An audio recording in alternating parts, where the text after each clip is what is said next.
Hey there, folks. Scottsdale Travel Chick Sidekick here once again to tell you about our little hike along Hug Point State Park on the Oregon coast, just south of Cannon Beach. Hug Point's a very small park, really not much more than a parking lot, 5 miles south of Cannon Beach. It's a small park, as I mentioned, between the more famous Ecola State Park to the north and Oswald West State Park to the south. Pro tip: get here early as the parking lot does fill up almost every day during the summer, even on the weekdays. We are at Hugs Point Beach. This is a great place for kids and families to come. And they say it's a hike, but you're really just walking along the beach here. But you can see this fog mist that's blowing in. It's really cool.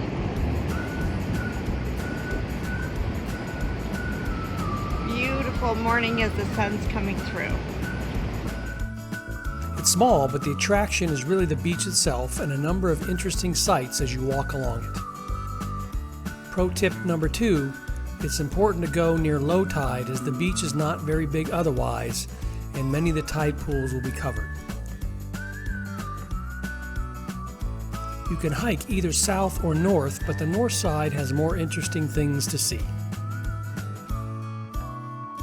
Here's a great aerial shot headed north towards Hug Point.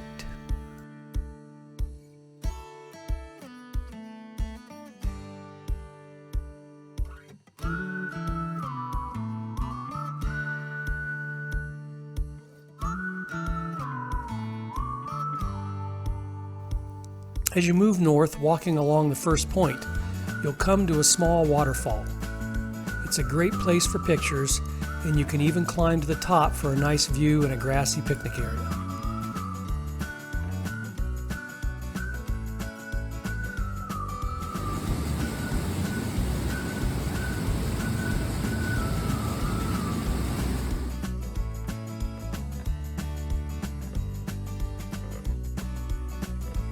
As you keep moving north, there are a number of small sea caves to check out. They also make great places for some nice picture opportunities. Walking a bit further north, you actually get to Hug Point itself. It's not much now, but it has some interesting history. This is actually the old wagon trail before 101. And this is what they would do to deliver the mail and stuff back in the day, this trail here. Hug Point got its name in the late 19th century before there was a Highway 101. In those days, the only way to travel along the coast in this area was up and down the beach. So, early pioneers had to wait for low tide and then hug the rocks in this area in order to get around the point without getting wet. Thus the name Hug Point. At some point around 1900, they carved a small pass in the rock to give them a bigger tide window to get around the point. And this pass was actually still in use until the late 1930s. Today, you can walk around the original Hug Point Pass at low tide and even discover the old stagecoach ruts still carved into the rock. Interesting fact: at the very tip of this pass, there are remnants of an old, very original street sign, which was used to warn travelers of oncoming traffic around this bend from the other side. Around this point, you can also explore some tide pools, and you can also walk further north to Arcadia Beach. But do be wary of the tide, as it does cover the road, and you might get stuck if you're not careful.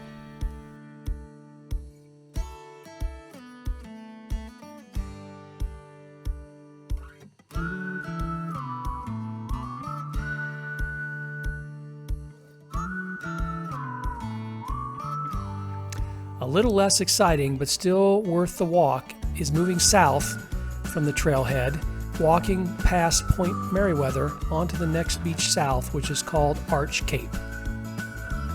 At that north end of Arch Cape, as you approach, you can explore some rock outcroppings covered with colorful sea anemones, mussels, crabs, and an occasional starfish.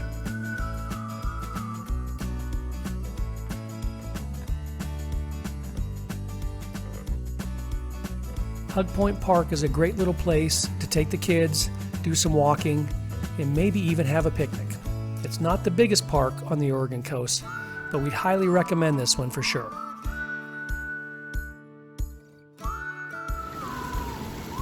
Until next time, see you later.